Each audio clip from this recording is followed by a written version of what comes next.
これはもう大変だっていう感じになって、でもそこからすごい真っ暗だよね。もうどうしようっていう感じで、どの人もできれば日本で過ごす以上日本語だけで生活してくださいっていうことを言われて、でいつもそこで悩んで帰ってくるんだよね、20年後大人になった時に何でもできるようになってる、できるようになることをたくさんイメージする。 Hello everyone! Hello! We are back. It's Teito's 4th birthday. Yes, it's already been 4 years with our little guy, our favorite buddy, lovable, wonderful, sweet, cutie. So we thought this would be the perfect opportunity to look back on those 4 years that we spent with Teito. So Yuka, let's think back to how we felt when we found out that we were going to have a second child. もちろん嬉しかったし、男の子って分かってどうだった？ Super excited. But things started to get a little bit concerning leading up to his birth. お腹の中にいた時に途中でなんかちょっとちっちゃいんじゃないってなんかなったよね。ちっちゃいクリニックでは担当できないっていう風になって、そこでなんか大学病院に紹介されるっていうのが急に起こって、Yeah, it came as a complete shock to us. Suddenly, we had to go to this big, scary hospital. And at the time, they were asking questions like, have you been to Brazil? They were asking because maybe Teito had the Zika virus. Yeah. That's when I realized, like, oh my God, this is serious. Of course, he didn't have the Zika virus. Those were just precautionary questions that they had to ask. But something was definitely wrong. And we couldn't really get a clear diagnosis. Yeah.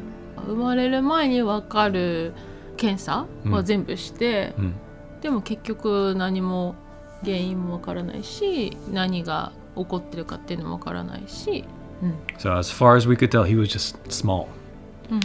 Because he was small, the doctors were worried that if he stayed inside Yuka's womb, that he wouldn't grow. And so the doctors made the decision to induce labor. 全然陣痛も何も来てないけど、とりあえず入院するっていう感じになったよね。So the day finally arrived when Teito would be born. And when I first saw Teito, I felt a huge wave of relief. He was not as small as I was expecting. And they didn't need to take him to the NICU or anything. And so we're like, oh, it's going to be okay. Right. Yeah.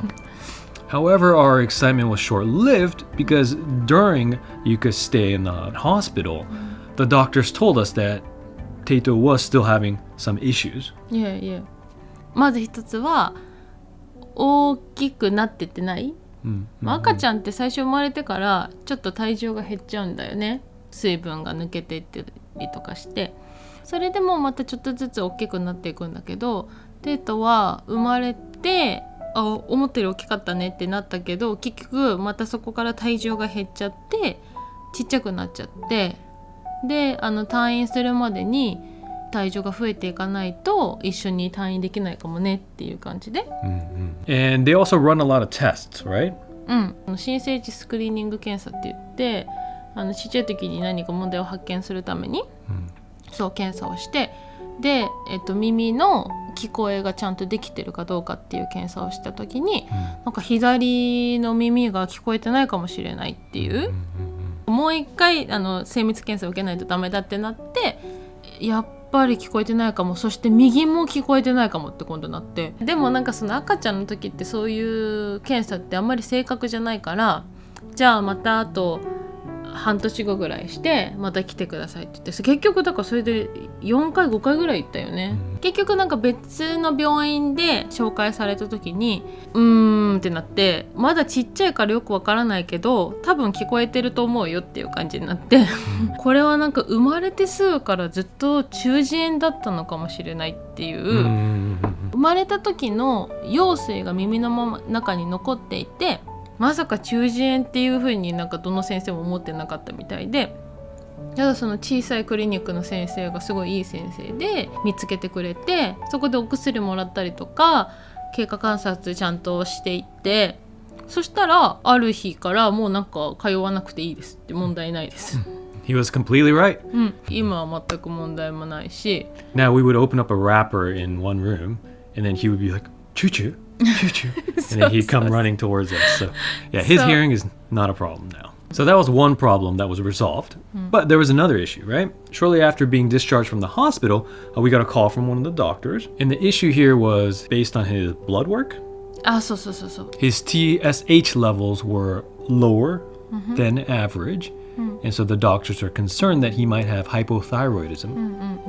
生後1ヶ月になる前に検査をしてでもう一回して数値が正常値になってたら問題ないってなったらその後に検査した数値がめちゃくちゃ悪かったの。もうひどくて、これはもう大変だっていう感じになってでもそこからすごい真っ暗だよね。もうどうしようっていう感じで、先生は生後その1ヶ月にならない状態で気づけて、なおかつそのお薬ももうすぐそこでスタートして、普通に元気な子と同じ値で今からもう問題なくお薬飲んでればそこは補えるから大丈夫っていう感じ。And it's been 3 years since we received that news, and slowly the doctors reduced the amount of medicine that he needed to take.Just this January, we were told that he doesn't need to take that medicine anymore because he is producing those TSH hormones on his own.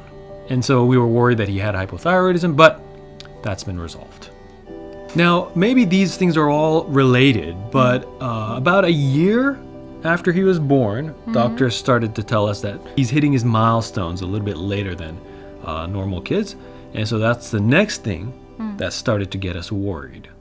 薬で治ることとか補聴器をつければとかそういうなんか解決策があるものの結果ばっかりだったんだけど、遅れてることとかちょっとゆっくりだっていうことはお薬でなんとかなるものじゃないからもうあとはテイトが成長してくれること、サポートしやすくすることしかできないからね。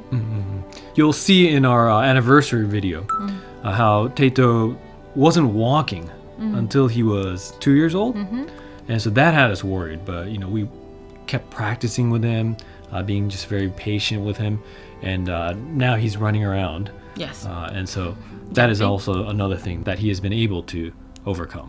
ゆっくりだけどテイトのペースでちょっとずつ大きくなってる。体もだし、心もだし、発達も。But I know that it's not just our family that's dealing with this.Right? There are parents out there who are concerned about their own children and how fast they're growing, how soon they're able to talk or walk. And so that's one of the biggest factors in us starting this YouTube channel. Of course, as our channel name implies, we wanted to promote bilingualism, and Mina was the perfect model for that. But also, Teito has a lot to show and has a lot to teach all of us.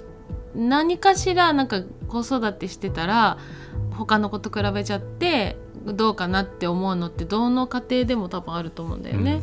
でなんかそのテイトがどんだけ頑張ってこんな風にできるようになったキャッチアップしていってるっていうのが一緒に成長を見てもらって頑張ってるんだなとかこんなのできなかったのにこんなのできるようになってるっていうのをなんか1ヶ月後の動画とか見たら見えるとかっていうのが見てる人がちょっと勇気づけられるとかうちの子もそうだけどやってるといいのかなとかなんかちょっとしたヒントになればいいかなって思って。And thank you all for also leaving comments about Teito.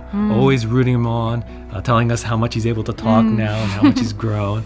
And that has been extremely encouraging for us.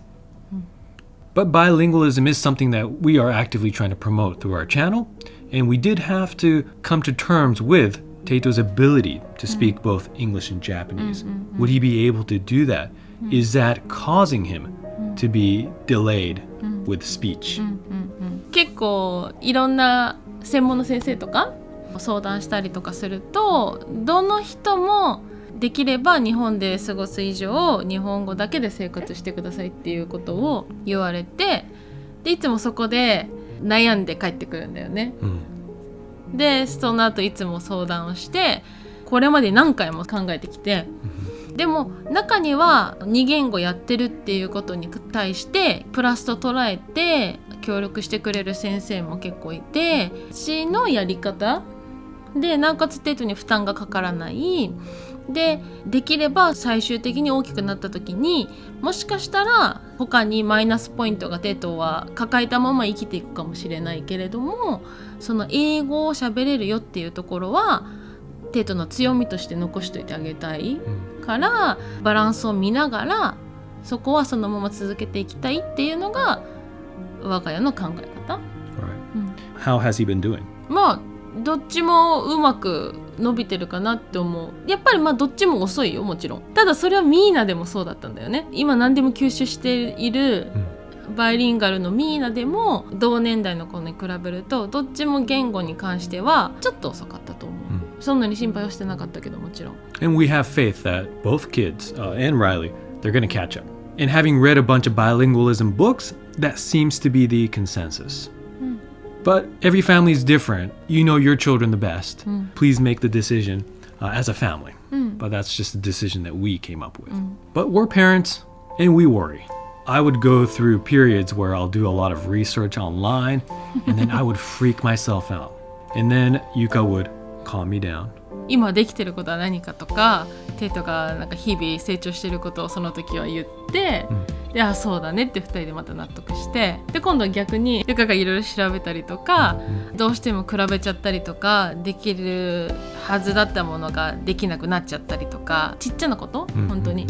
でもそれでまた自分の中でちょっと落ち込んで、And then we would look at all the things that he can do, and then we'd start to feel better about how he's doing. It's never a smooth journey, and there's going to be ups and downs, but as long as we're there for each other, we're going to get through this as a family. But we do want to share the strategies that we've implemented and our principles that we've applied in our house so that we can move forward in a positive way.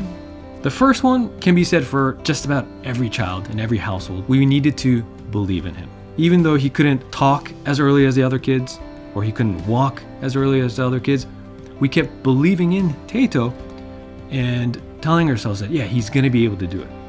It's just taking him a little bit longer, but this kid can do it. The other thing is we try not to compare him to other kids. Every child is different. Every child develops at different rates, and so there's no point in comparing.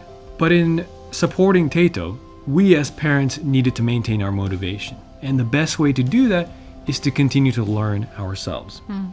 And so I've bought plenty of books about child development. You got to find the right books though, because earlier on I was reading just these websites and bulletin boards that would just get me really scared. But I found really highly recommended books, and through there I was able to understand what the best approach is and help me move forward in a positive way. Also, we found out that there are a lot of seminars available for parents so that they can learn about child development. 結構ね気づかされることもたくさんあって、自分の中でモヤモヤしてるのを経験してきた人の話を聞いて、自分だけじゃないんだなとか、この子だけじゃないんだなとか、そういう共感を持てるっていうのはすごく自分の気持ちが落ち着く。And when we are calm and when we are patient and understanding, that helps us be better parents. There are some consistent advice that we get, and that is to move around a lot. Be active. Go to the park. Let him climb things. Let him try things. Let him run around. As the body gains muscles, the brain will develop at similar rates. The other thing is to let him play with toys that are non-digital. Letting him touch things and interact with things. Gooey things, soft things, mushy things, hard things. We want him to experience the sense of touching and the sense of moving things around. And finally, the number one thing that we want to stress to parents is to praise them. There are always things that you can praise your child on. テイトはすごい褒めると喜ぶ。なんかびっくりするから喜ぶ。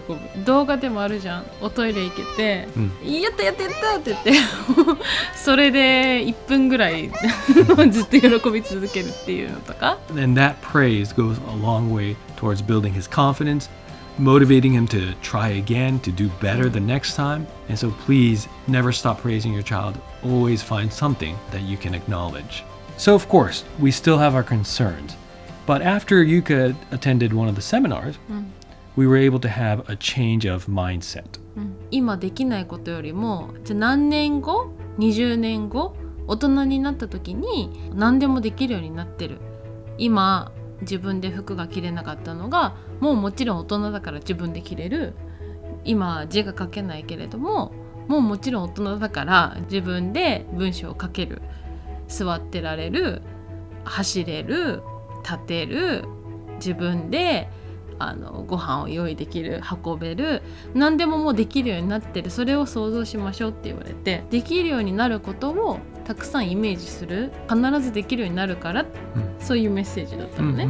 So up until recently, I was only thinking about where Teito was going to be next year or 2 years or 3 years down the line. But that wasn't the right approach. What I needed to be doing was to be thinking 20 years down the line. Is he going to be able to grow up and be an adult that contributes to society? When I close my eyes, I can see him doing that. I can see him working and doing the things that he loves. And so if you have concerns about your children, please take a few minutes to close your eyes and think about that child's future. Not just next year or 5 years down the line, but 20, 30 years down the line. And do everything in your power to help guide that child to that future. Teito is officially 4 now, and of course he's gonna have difficult times ahead. Kids might bully him, or he might have trouble in school. He'll struggle with homework. Who knows what's waiting for him? But we're gonna be there for him every step of the way and support him, and we hope that Teito continues to smile and bring joy to all of us.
Teito, bye bye.